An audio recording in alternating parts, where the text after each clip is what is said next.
Bom dia, boa tarde, boa noite. É porque eu não sei o horário que vocês vão estar assistindo este bate-papo. Vocês estão bem? Estou na torcida para que estejam. Muito feliz de estar hoje no OFO Podcast com ele, um amigo, um conterrâneo e que fica junta. Então a gente já tem uma coisa já. Na hora que precisa, a gente sempre responde. Então, se você quiser ver o Sócrates dançando, porque eu já dancei, vocês já viram isso nas minhas redes sociais, deixa um comentário aí que a gente vai preparar um vídeo só para o Sócrates dançar e ensinar para a gente quais são os passos que estão aí rolando da Bahia. Enquanto isso, se você ainda não foi, não curtiu, não comentou, não compartilhou, não deixou seu like, você tá de brincadeira com a gente, né? Então, vai lá rapidão, porque a gente tem aqui um bom tempo de conversa. Mas, para começar, seria talvez desleal da minha parte apresentar o Sócrates, porque ele é tanta coisa, gente, tanta coisa, que eu correria o risco de, no meio do caminho, esquecer alguma coisinha que é muito importante. Então, eu vou deixar ele mesmo se apresentar, ele mesmo falar quem ele é, e vocês vão ver a magnitude aqui desse homem. Quem é você, grande Sócrates? Olha, se fosse do tempo do Marighella, o Marighella falaria: eu sou apenas um mulato baiano, né? Mas a gente sou educador, sou baiano, né? E baiano tem essas coisas, né? Como a gente sempre fala, né? O baiano tem que dizer que é baiano, né? Não importa a discussão, chega numa mesa, ó, meu nome é Sócrates, sou baiano, não é uma discussão. Se é uma discussão sobre capoeira, sobre muqueca, você dizer que é baiano, a pessoa dizer assim, pô, o cara é baiano aí, então conhece de alguma coisa. Não, baiano, sou educador, né? Sou educador social, libertário, cientista social de formação, e tive o professor convidado de algumas instituições, como a Fundação Escola de Sociologia e Política de São Paulo, sou do coletivo Paulo Freire, coordeno um coletivo chamado NIP também, que é o Núcleo de Inteligência Periférica, em que discutimos bastante sobre as questões características da periferia, não apenas a sua problemática, mas as suas soluções, né, vindas a partir da periferia. Também fui coordenador de arte e educação de 11 unidades da Fundação Casa, onde eu anteriormente dava aula de ética também. E, acima de tudo, né, sou um militante dos direitos humanos e que faço parte de diversas redes, e inclusive essa aqui do IPAD também, que é uma rede que tenho muito orgulho.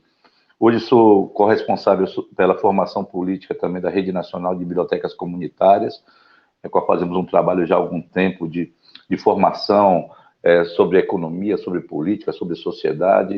Estamos aí também, nessa luta com todos e todas aí, né? Show, bacana. Eu falei para vocês que não dava para eu falar, porque o homem tem um currículo aí extensivo. Mas, Sócrates, eu queria pegar aqui o gancho, até porque o nosso bate-papo hoje, para você que nos assiste, é sobre periferias. Periferia geográfica, política, social, qual que é o papel dessa grande extensão, não só de terra, mas como de gente e como de formulação política, sobretudo para os próximos períodos. Estamos em um ano de eleição. Mas antes de a gente entrar aí nessa seara, fala um pouquinho mais sobre o NIP. Eu, daqui de São Paulo, acompanho e acho uma ação assim fundamental. O NIP nasceu a partir do coletivo Viela Inclusa, né, que nasceu justamente aí na zona oeste de São Paulo, né, no extremo oeste, no Jardim Boa Vista, em que nós fazíamos um grande evento, né, chamado Vielada, né, então fechava a Viela, e é tanto que o nome do coletivo é Viela Inclusa, numa corruptela de Lavinha e Rose, que a gente fechava a Viela para trazer um monte de atrações. Então, nós tínhamos de circo, saraus, o jazz, né? O jazz foi muito introduzido também através também, que era um coletivo muito próximo a gente, que era o Jazz Lacombe. E, em um determinado momento, a gente reunia toda aquela pessoa de várias quebradas num lugar só.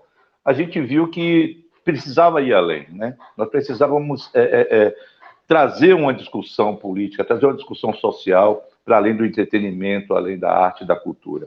E aí foi quando surgiu o NIP. NIP, então, nós, no meio da programação, nós fazíamos as mesas, então a gente trazia gente Quebrada do Rio, do Quebrada da Leste, Quebrada do Rio Grande do Sul, Quebrada da Bahia, e a gente foi trazendo para discussões de direito à cidade, fórum de mulheres e a democracia, discutir as questões características da periferia, como a própria falta d'água, né?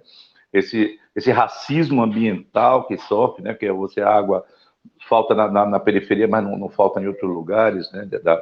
De zonas privilegiadas. Então, o NIP veio nessa perspectiva, sendo um coletivo muito pulverizado, muito difuso. Isso é muito importante, que é aquela coisa da ida de Lerna, né? Você corta uma cabeça nas 7. Então, a gente tem muito essa concepção. Então, ela está descentralizada, e isso é muito bom. Então, essa discussão foi e tem sido, né, com a pandemia, infelizmente, tivemos que deixar de ter essas atividades, mas continuamos tendo algumas atividades virtuais. Então, essa discussão da periferia para a periferia. Até para uma vez eu tive no Fórum Social Mundial, fui lançar um documentário lá, e o documentário sobre a redução da maioridade penal, que está até no YouTube. Gente, só um parênteses, eu falei que eu não ia falar tudo do Sócrates, e ele cobriu algumas coisas. Um homem é roteirista, documentarista, diretor. E dou aula de cinema, né, também, né, professor convidado do Instituto Criar.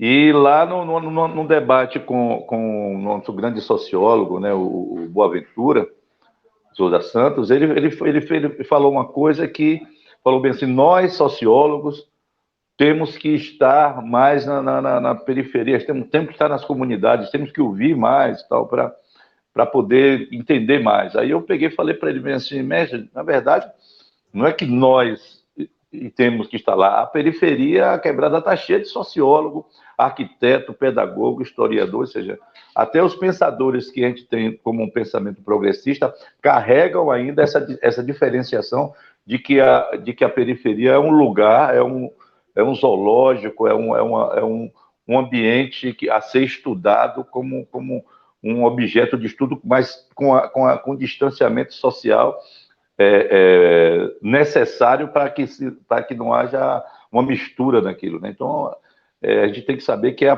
periferia está nesse lugar. A periferia tem produzido o pensamento, né? E até eu recentemente escrevi alguma coisa assim, que quem acha que a periferia não lê está muito enganado. A periferia escreve, tem escrito e muito, né? Então, nós temos um potencial muito grande na periferia, e o NIP vem para condensar, para revelar, para trazer esse debate muito fortemente.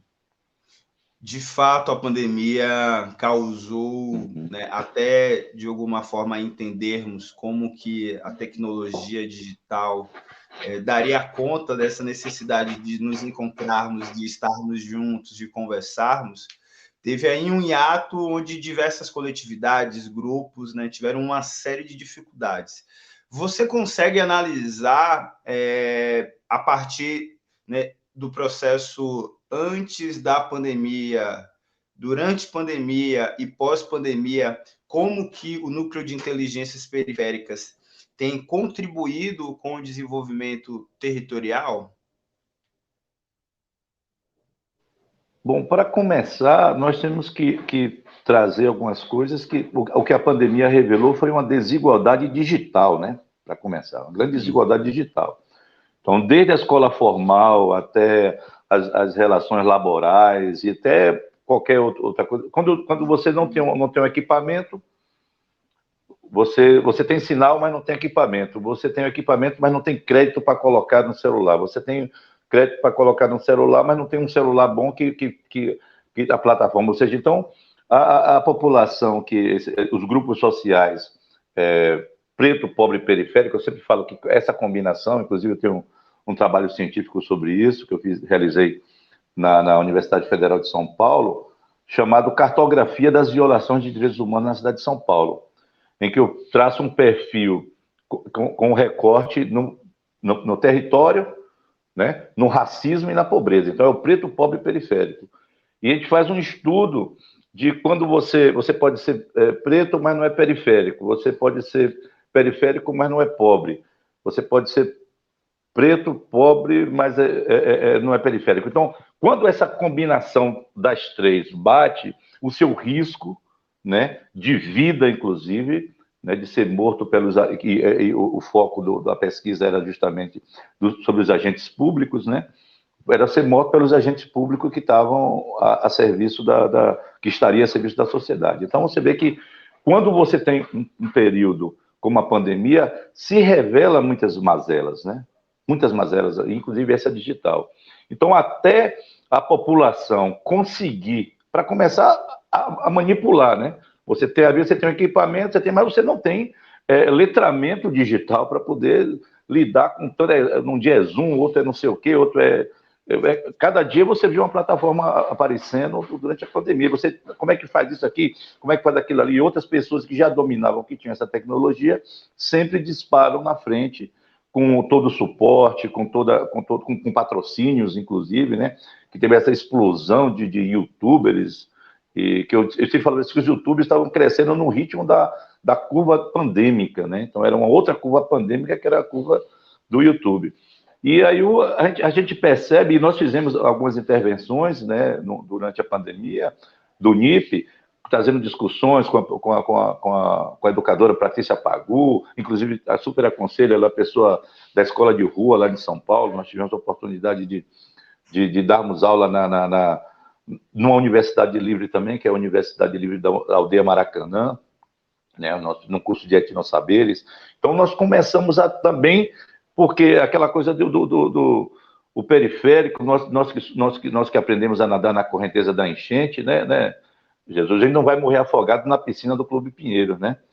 Então a gente consegue construir o barco e navegar ao mesmo tempo, mesmo com a marola, e não é, e sem querer romantizar, mas nós, quer queira ou não, estamos criando uma geração de pessoas que não tem medo de frustração, não tem medo de nada, e isso tem causado um rechaço muito grande, uma onda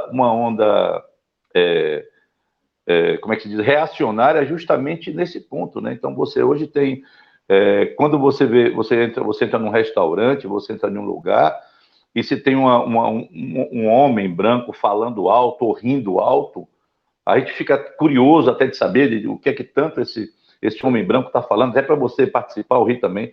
Mas se tem uma mulher negra que está falando alto e rindo alto, aquilo é considerado uma falta de educação. Olha só, o que é essa mulher? Ou seja, porque as pessoas não estão acostumadas a essa voz, né? Essa voz, sobretudo o riso, né? Um riso alto de uma mulher negra é uma coisa extremamente revolucionária.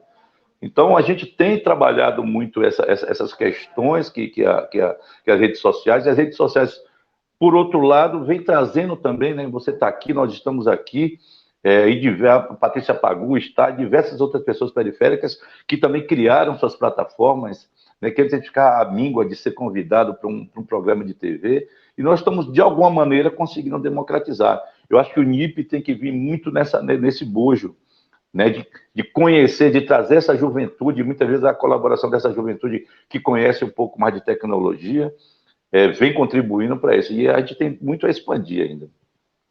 Fundamental as ideias que você traz, e talvez hoje, com um pouco mais aprofundado, seja as nossas relações com esses instrumentos digitais ou com a volta de algumas atividades presenciais, a gente está em um momento de nossa conjuntura fundamental, núcleos coletivos, organizações que debatem a importância do debate político, sobretudo na periferia, causarem aí impactos relevantes para, quem sabe, né, esse ano de eleição a gente conseguir mudar um pouquinho aí, né, o ponteiro, né, para onde está se apontando os caminhos de nossa sociedade, porque a pergunta que eu quero lhe fazer está muito intrínseca no que a gente comentou aqui nesses quase 18 minutos de bate-papo.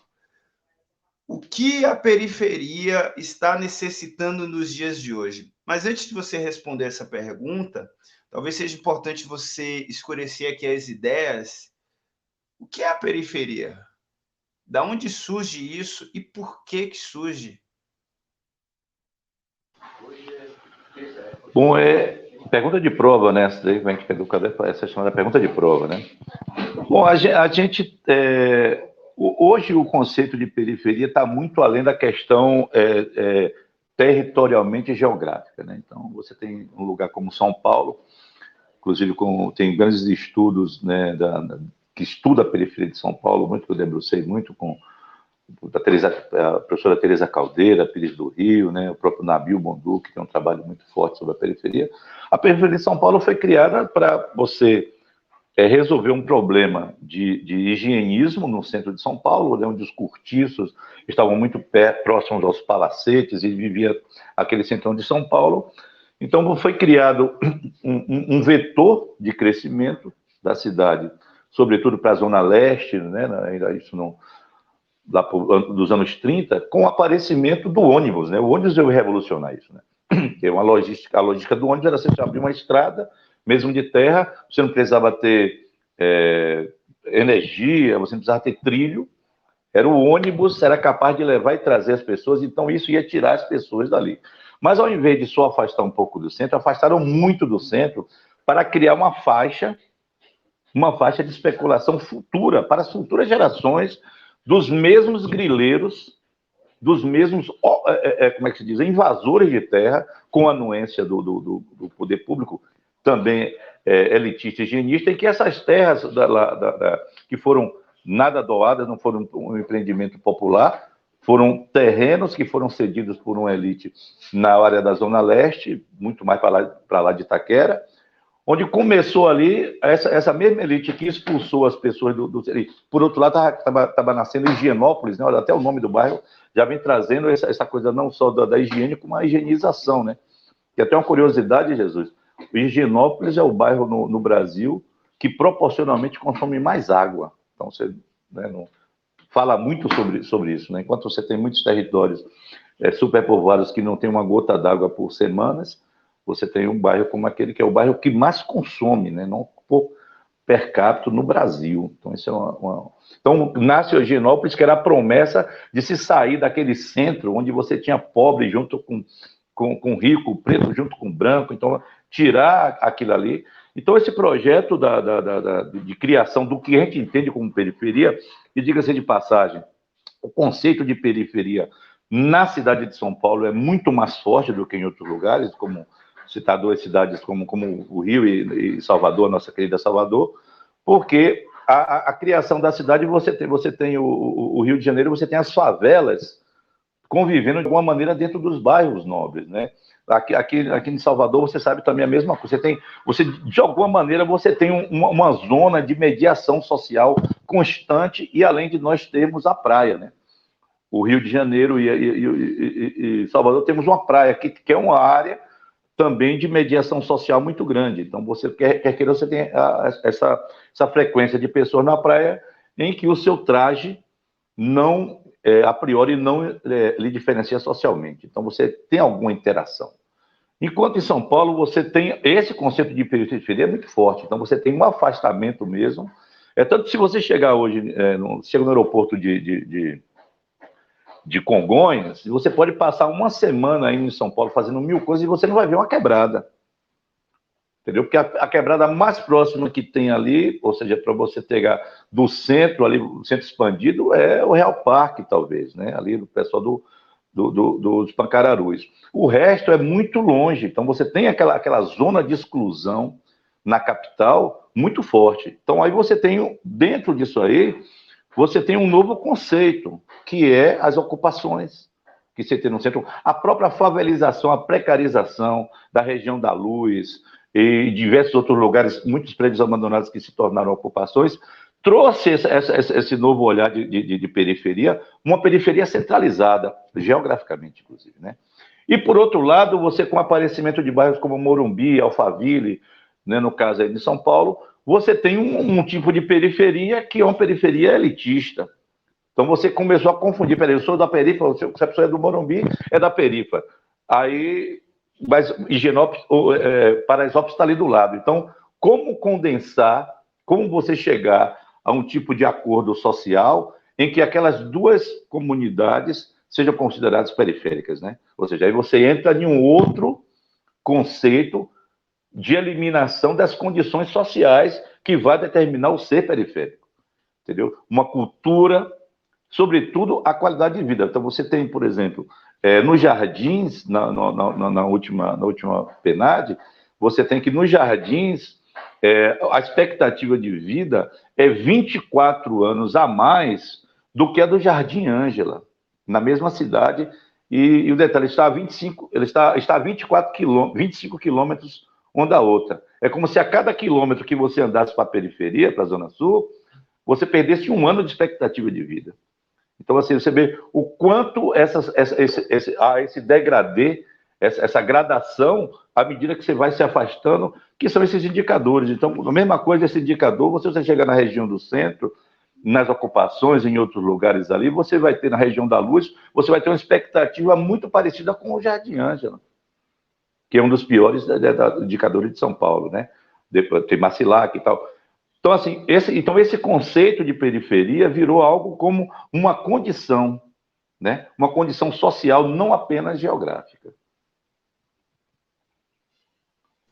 Exatamente. Eu estou até aqui com a camisa do Movimento Cultural das Periferias, movimento esse que eu integro aí já vai fazer 8, 10 anos, e essa é uma discussão muito latente dentro do movimento, porque quando a gente vai lá atrás, a gente percebe lá a lei das terras, né, que impossibilitaram ex-escravizados, escravizados ou quem se tornaria liberto a posterior a não ter direito à terra, né? O que significa que esse já é o ponto de partida de você ser excluído, porque, como você mesmo trouxe na sua fala, ao passar do tempo, a ideia de propriedade privada vai se tornando não apenas um produto do indivíduo, mas um produto a ser celebrado pelo Estado como garantia nacional,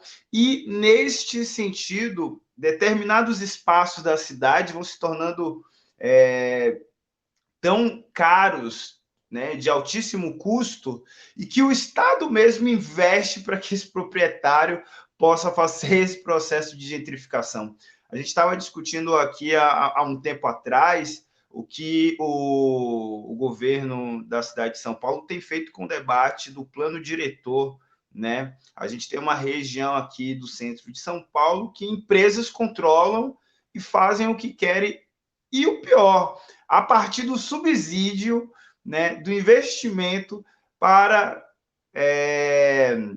organizar a urbanização, a infraestrutura daquele local. Traduzindo, o Estado investe, né, numa região que deveria ser um recurso para o bem público, mas, na verdade, está categorizado um processo de investimento para que aquele proprietário, na sua grande maioria, grandes empresas, grandes investidores, passem ainda a ter muito mais lucro. Então, isso é muito injusto.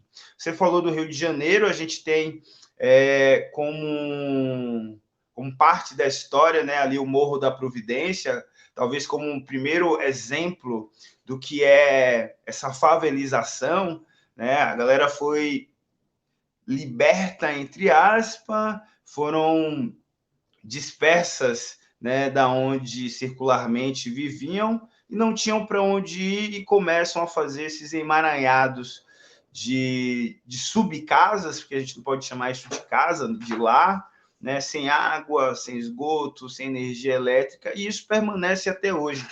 E durante muito, ou aqui como o próprio Glicério, né, se a gente olha aqui São Paulo, o que hoje chamam de Liberdade, o que hoje chamam de Glicério, eram, né, lá atrás as periferias. E com o passar do tempo, o que a gente vê? O Glicério ainda talvez muito marginalizado ainda, mas para o Estado, a região ali da Liberdade, precisamos investir, precisamos aperfeiçoar isso aqui, e esse processo vai empurrando aqueles moradores, aquelas pessoas que já estavam ali, ainda cada vez mais para as bordas. E foi no movimento cultural das periferias que eu aprendi que, como você já reiterou aqui, a periferia ela não é só uma questão geográfica, né? Porque se você for olhar quem está em Alphaville e no Barueri, está super conectado com a galera da Faria Lima. está super conectado com quem está na Avenida Paulista. Ou talvez, se a gente parar para analisar, mas o Glicério está no centro, ali tem tudo. Não. Ser periférico hoje, ou estar nessa condição, significa a ausência do Estado, né? Do ponto de vista econômico, do ponto de vista da ação de políticas públicas, e muitas vezes a gente costuma dizer que, pô, eu posso morar ali do lado do Teatro Municipal, mas se minhas vestes, se como eu dialogo ou como eu penso não estiver dentro desse padrão, eu também sou excluído. Então, ser periférico, periférica hoje é para além das questões geográficas, mas mais atribuídas às questões econômicas e sociais às quais as cidades estão imersas. E aí, nesse sentido, aquela pergunta que eu te fiz lá atrás, a gente entendendo da onde a gente parte, como a gente nasce, qual é o papel político, né, que as periferias deveriam ter? É isso, acho que antes de mais nada, né, essa colocação que você fez muito pertinente, a gente tem que falar um pouco também da segregação espacial que existe, né? A segregação espacial, muitas vezes no espaço público, né? Ou então nos espaços privados com fins públicos, né? Então você tem uma autossegregação, muitas vezes, por ausência de pertencimento àquele território. Então, você tem em São Paulo várias pessoas que nasceram e morreram em São Paulo e que nunca foram à Avenida Paulista, né? Que nunca foram ao Sesc Paulista. Você vai no Sesc Itaquera, olhe lá, se for de lá, se for na Sul, vai no Sesc lá Campo Limpo, e você vai mexendo, né, assim, porque as pessoas não se sentem pertencidas a esse lugar. As pessoas vão no Ibirapuera, muita gente não vai no Ibirapuera, que é um lugar, era público, né, agora, né? É um lugar privado com fim público. Então, muitas vezes as pessoas não vão nem na praça do seu bairro. Exato, não vão, porque o risco de serem abordados violentamente pela polícia, de serem desconfiados, de correr qualquer risco, né, de alguém roubar alguma coisa, alguém perder alguma coisa, não sabe onde colocou o celular e dizer que foi aquele neguinho ali que me roubou. Então, assim, o risco disso acontecer é real, né? Então, as pessoas preferem estar na segurança do seu território. Agora, tem um fenômeno, né?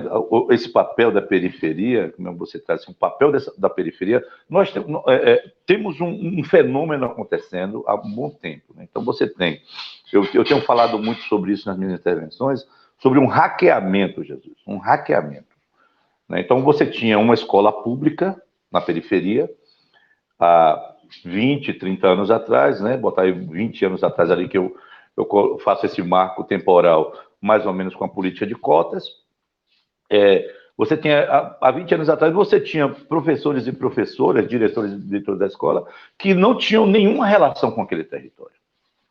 Então, você chegava lá, você estava no Capão Redondo, na favela do Fundão, e a professora de Perdizes, sabe? Por quê? A pessoa tinha acesso ao curso de pedagogia, nível superior, e que fazia os concursos e vinham para as escolas. Eu lembro de um caso de uma amiga minha, aí do Capão Redondo, que ela falou para mim, só que eu tinha uma professora aqui, que ela morava em Perdizes, ou era em Pinheiros, que, sei lá, os 4, 5 alunos que tirassem boa nota, levava na casa dela para tomar banho de piscina, entendeu? Então, a escola não era um território, apesar de estar incrustado dentro da periferia, era uma zona da elite.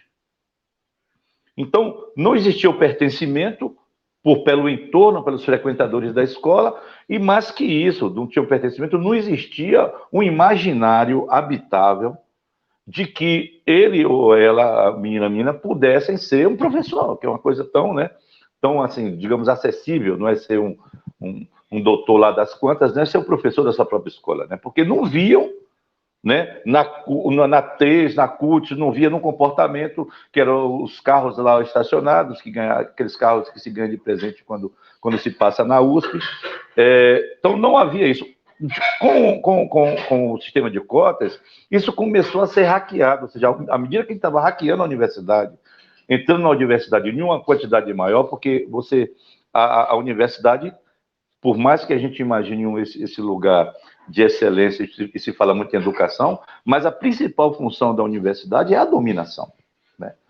É a dominação por uma elite que tem mais condição, que tem mais condição de passar, que os códigos socialmente compartilhados por essa elite são os mesmos que vão para o livro didático, que eles mesmos reproduzem o livro didático, que é a mesma coisa que cai no vestibular da FUVEST, para que o seu grupo social se retroalimente disso e os outros grupos sociais não tenham pertencimento. Então, você chega, o mesmo livro que você tem numa escola Bandeirantes em São Paulo, você vai ter o livro lá no Dr. Sócrates, lá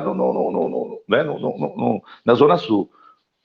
Os mesmos códigos, ou seja, para uma criança que estudou, que teve uma vida dentro da elite, tudo aquilo ali, quando se fala em pirâmide do Egito, o pai e a mãe foi lá, tem uma foto dele lá em cima no camelo, lá com a pirâmide de Quéops atrás. Então, são temas que são tratados ali de maneira que eles são muito palatáveis, enquanto o jovem da periferia não enxerga aquilo como uma linguagem própria da criação da cultura deles, né?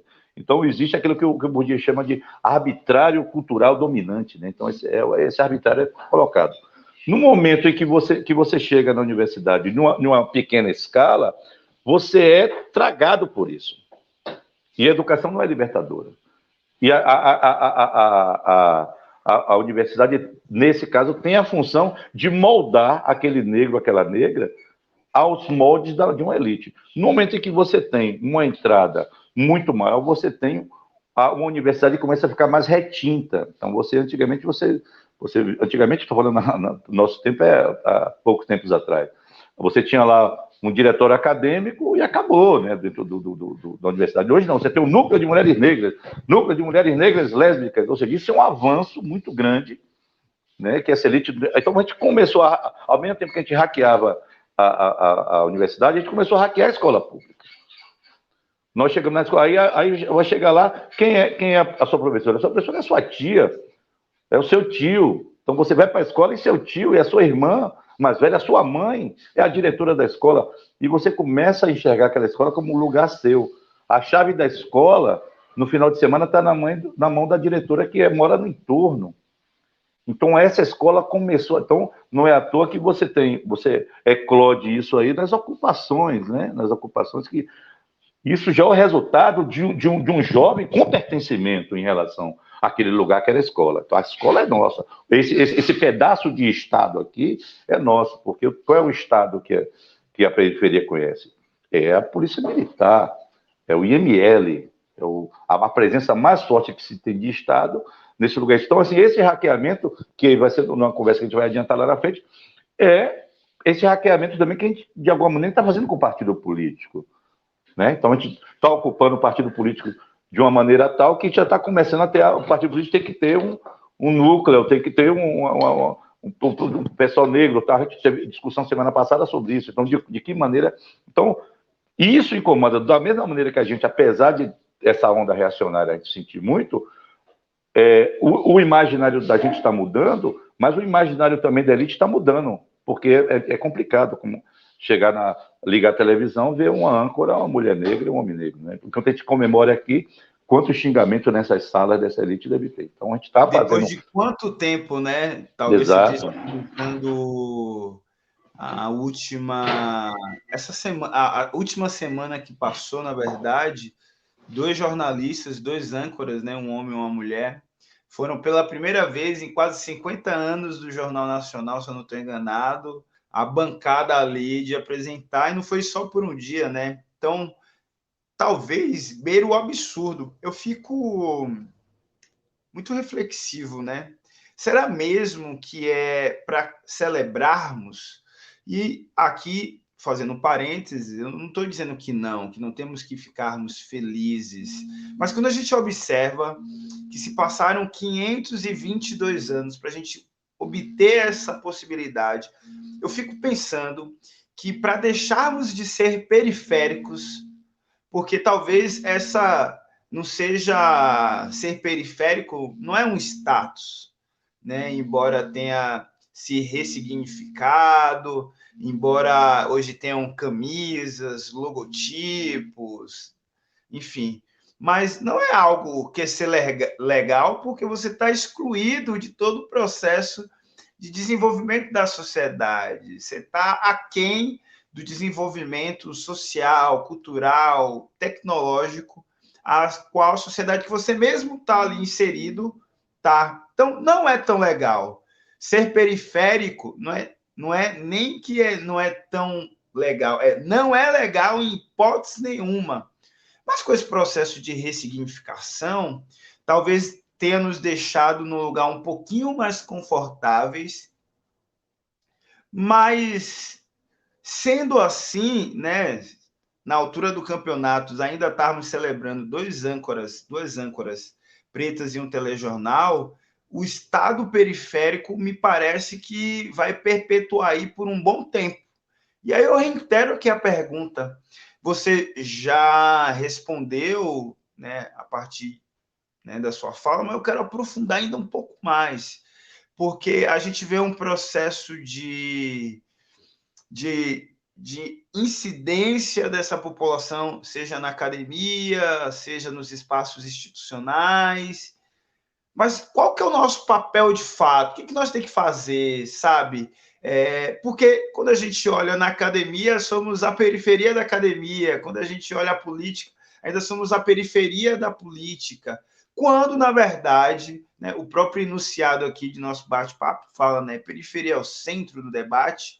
E aí, quando eu observo a periferia, é aqui que está as maiores contribuições para o erário público, para o orçamento público. Dá um exemplo do estado de São Paulo, dos quais eu faço a previsão que 2022 o estado vai chegar numa arrecadação aproximadamente de 300 bilhões de reais.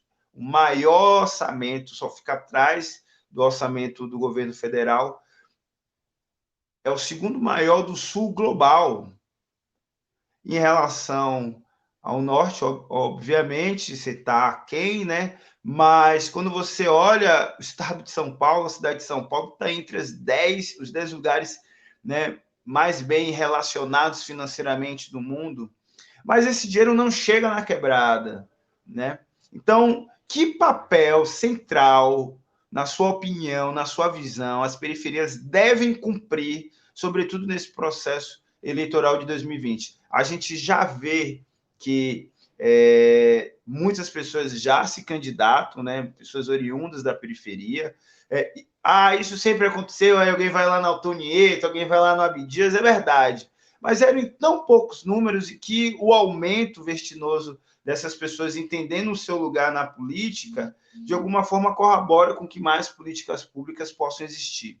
Mas, para além disso, né, apenas de nos candidatarmos, de ocuparmos espaços políticos, qual que é o papel de formulação política do ponto de vista de qual o projeto precisa ser implantado para a gente sair dessa condição periférica?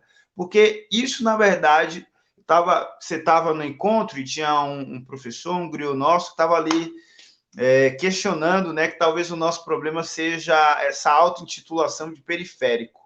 E, de certa forma, eu concordo com ele. Então, nesse lugar de sair dessa terminologia, o que precisamos fazer?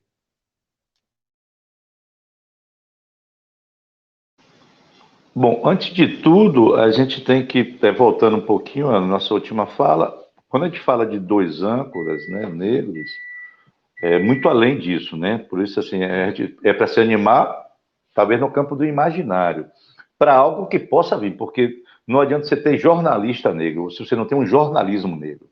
Que quem tomou a decisão de colocar na bancada dois negros foi a mesma elite branca que faz um trabalho estratégico de fazer com que a gente comemore, para que as redes sociais encham daquele, olha, pela primeira vez em 50 anos, não sei o quê, a gente, olha, quer dizer que alguma coisa está mudando. Assim como na publicidade, você vai pegar uma propaganda de uma grande corporação, sempre tem que ter lá um negro ou a negra. Mas quem está tomando a decisão por trás das câmeras ou na gestão dessas contas é o branco. É estratégico, o preto está na moda, a periferia está na moda.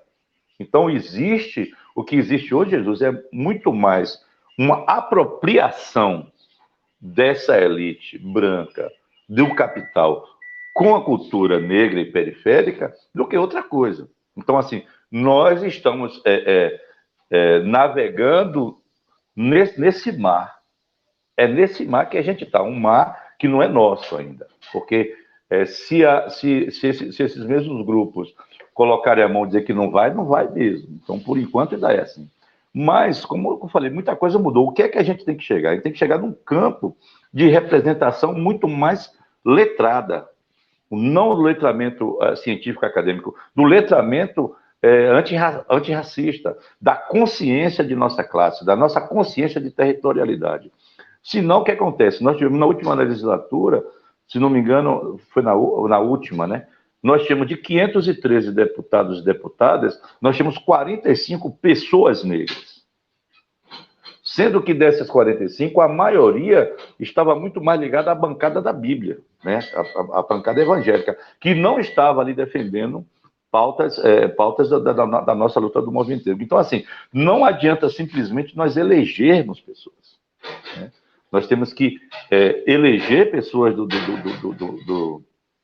da periferia e essa pessoa que foi eleita da periferia tem um trabalho formativo dentro dessas próprias periferias, para que, ao invés de você ter a periferia como suporte dos seus mandatos, da sua vida política, você esteja criando ali, né? Quando você enxerga um eleitor, uma eleitora, eu tenho falado muito isso aqui em Camaçari, que a gente tem que enxergar uma jovem negra, uma mulher negra hoje, de 20 anos de idade, de 17 anos de idade, nós temos que formar essa pessoa para ser a nossa presidente da República daqui a 20 anos.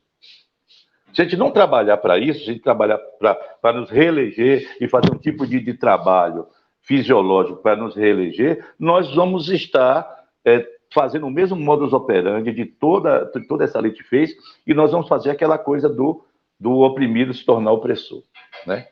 Porque a educação não foi com prática de liberdade.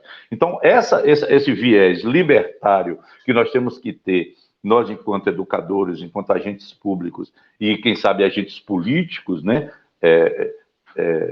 Como é que se diz? Ainda eleitos e, pasmem, né? Com muita parte da elite, né? Então, você tem pessoas que representam, muitas vezes, a periferia, de alguma maneira, até pessoas mais negras, tem uma quantidade de voto muito maior em uma área de privilégio do que na própria periferia. Então, assim, porque precisa reforçar essa identidade. Precisamos reforçar esse pertencimento em relação a pessoa se sentir representada efetivamente, não sendo mais um político em que essa comunidade é o trampolim de uma carreira própria. Mas esse senso de coletividade, esse senso de bem comum, esse ubuntu, né, tem que estar muito presente no nosso discurso e na nossa prática. Então, nós conseguimos trazer. E, como eu falei, tem um caráter formativo. Qualquer oportunidade que nós tivermos, estando ligados à escala de poder ou não, trazemos a formação mais libertária possível, para que essas pessoas tenham o imaginário não de ser o Jesus, não de ser o Sócrates, mas de ser muito mais, de dizer assim, eu vou transformar esse mundo aqui, eu vou ser sujeito histórico coletivo, eu vou dizer, eu sou da geração da virada de mesa. Então, esse é um tipo de formação que é muito mais do que trazer conhecimento, é educar para afeto, para afetação, para a libertação. Então, tomada de consciência é muito mais do que você acessar conhecimento. Acessar consciência é você entregar a possibilidade da pessoa da própria angústia, da própria... o Aristóteles fala isso, né, que a felicidade do ser humano consiste na sua capacidade de discernir. Mesmo que o discernido lhe traga infelicidade. Mas você acessou um lugar em que você pode, como o próprio Freire traz, uma pedagogia da indignação. Essa indignação é essa revolta qualificada. Que aí você começa a enxergar meios, enxergar o inédito viável, enxergar formas de trabalhar não individualmente, mas que a luta é coletiva. E a solução é coletiva porque os problemas são coletivos. Sim, quando a gente vai nas filosofias africanas, né, a gente vê palavras ou éticas, né, como Ubuntu, sou porque somos, não se desvincula, né, o nosso individualismo da relação coletiva, ou palavras como Arambê, escrita em Swahili, né, vamos fazer juntas, juntos, e talvez parte dessa formação que precisamos, né, suar a camisa para correr contra o tempo desse processo colonizador, seja uma das principais tarefas, porque talvez eu, você ou quem nos assista aqui tenha um determinado letramento e saibamos, né, quais são os passos necessários. Mas só um, só dois, só três, só 1000, dentro dessa realidade aqui que vivemos, né, será insuficiente. Talvez ousado serei, mas não deixarei me calar, que é a retomada de poder, ou como a Érica Malunguinho nos fala aqui, né, esse processo de reintegração de posse. Para mim, é esse o processo, né, qual a Dunami trouxe, né, dos processos dessa formação libertadora, do papel, então, que esses poucos com letramento têm hoje, que é poder abrir as portas, né, desse conhecimento, que não seja um conhecimento apenas apresentado, mas seja um esforço aonde quem esteja recebendo, se assim for da sua vontade, possa internalizar e continuar sendo multiplicador. Então, tem duas coisas aí, né? A nossa responsabilidade enquanto pessoas letradas, que é muito importante, então não haverá um processo de transformação se a gente também não cumprir esse papel, como também o papel de quem, de alguma forma, recebe esse conhecimento e terá a oportunidade de decidir, né, de olhar para todo esse contexto e dar um rumo nisso. E isso a gente, de fato, só fará coletivamente. Vocês que estão nos assistindo e que já assistiram os outros episódios, sempre sabem aqui que no meio das conversas eu vou falando, já curtiu, já comentou, compartilha, mas o negócio que está tão empolgante é porque o Sócrates é professor também, é educador e sabe envolver as pessoas, né? Eu já estou quase pedindo aqui para ele o formulário das aulas dele, para eu não perder uma.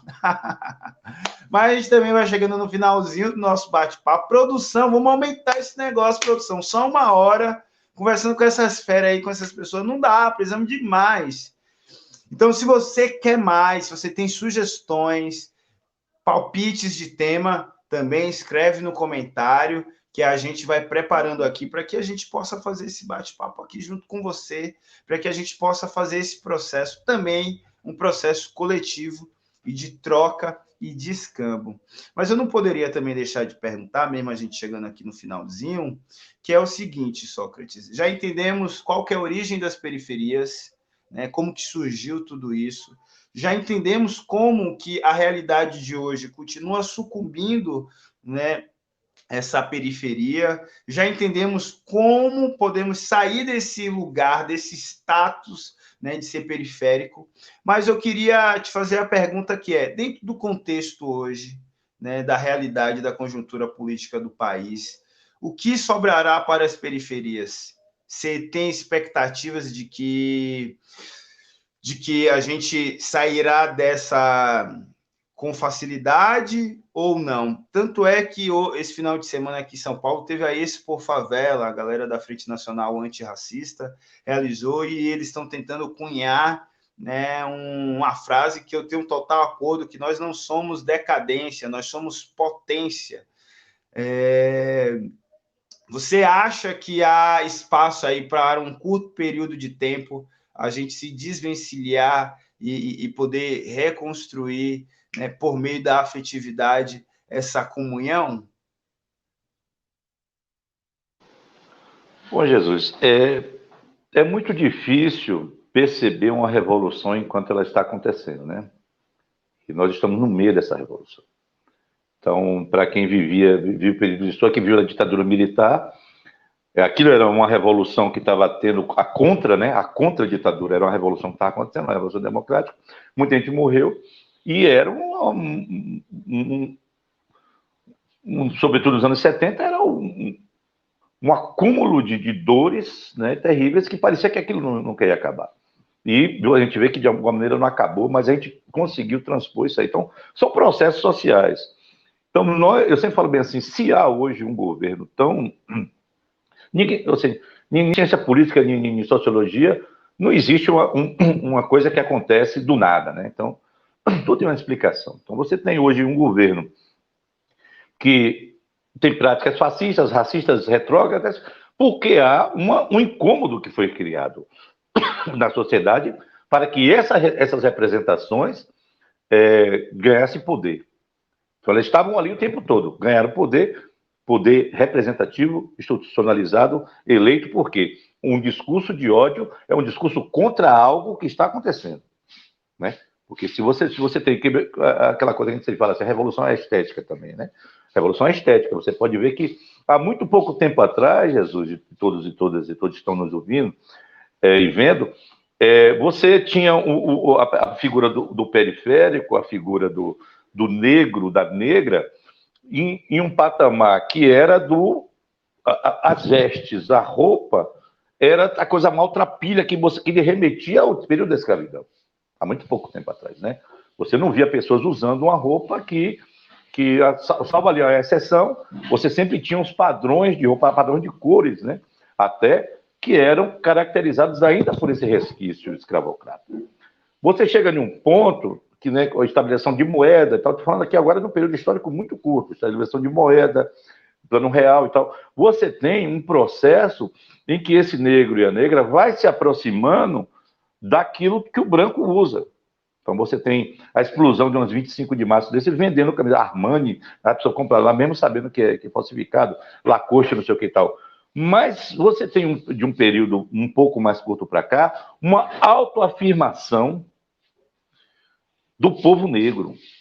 Então você tem, quando você via um negro, uma negra na rua, você olhava e disse, poxa, aquilo ali descende de pessoas escravizadas, certo? O imaginário é esse. Depois você vem de colonizados. São pessoas colonizadas por essas marcas, essas coisas que estão. E hoje, você quando anda na rua, você vê pretos e pretas que você fala bem assim, nossa, eu estou vendo reis, rainhas.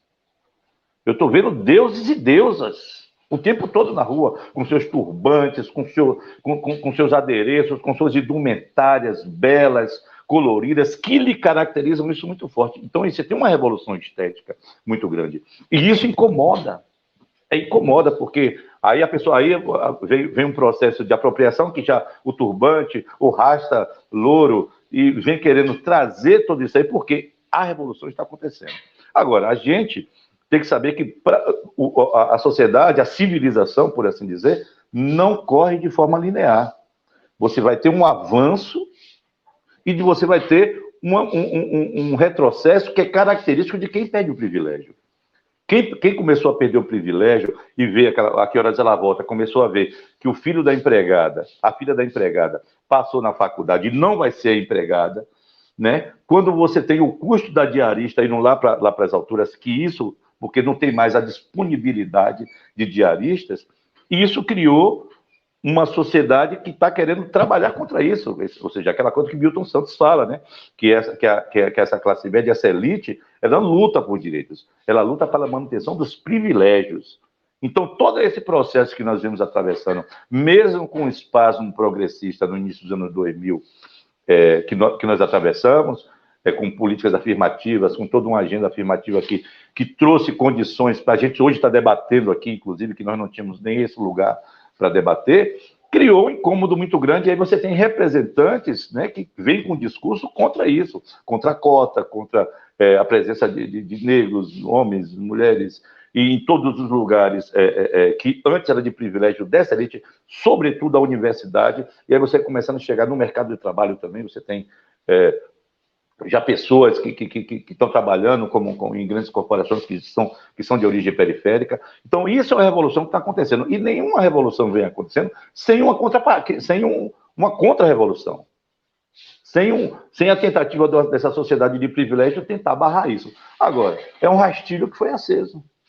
Não tem mais, não existe mais maneira de o LGBTQIA+, voltar para o armário. Não tem mais jeito de o negro a negra voltar para a favela. Não tem negócio da mulher voltar para a cozinha. Não tem mais. Ou seja, se nós não estivermos com o nosso discurso e, sobretudo, a nossa prática conectada para a sociedade que virá, nós não vamos conseguir enxergar nem o passado, nem o que a gente está vivendo. Então, só quando a gente está conectado com o imponderável, que a gente consegue ler a nossa realidade, fazer a nossa leitura de mundo.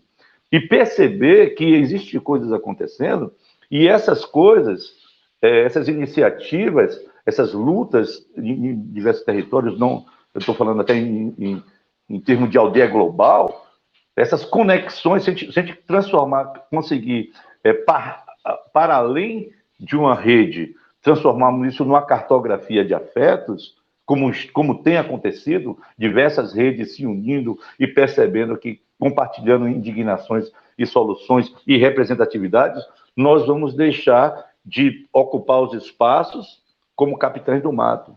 Nós deixamos de deixar os espaços como pessoas que reproduzem, que têm o opressor como seus paradigmas. Então, assim, essa revolução está acontecendo e nós estamos no meio dela. E aí nós vivemos as mazelas de estar no meio desse turbilhão. Milton Barbosa, um dos cofundadores do MNO, fala justamente disso, né? Dessa revolução estética. Mas, infelizmente, esse papo vai ficar por uma próxima, sobre essa cartografia de afetos que faz fundamental construirmos. Então, se você gostou, deixa o seu like, deixa o seu comentário, compartilha, não custa nada, você não vai gastar nem R$1 para isso. Nós não estamos nem monetizando ainda aqui, né? Então, aproveita, já corre, já faz tudo isso para ajudar aqui a esse espaço e muito longe. Sócrates, muito agradecido, meu irmão. Deixa suas redes sociais, você vai estar aqui em São Paulo em breve, anuncia aí e até uma próxima, tá?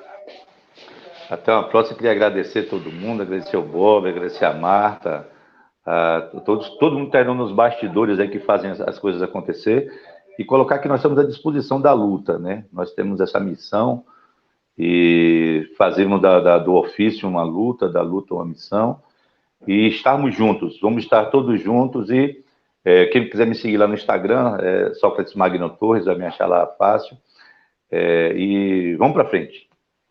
É isso aí. Um beijo para você que nos assiste e até semana que vem. Quem produz esse podcast é Bob, Marta, Ítalo, Andresa e quem vos fala. Um beijo, até a próxima.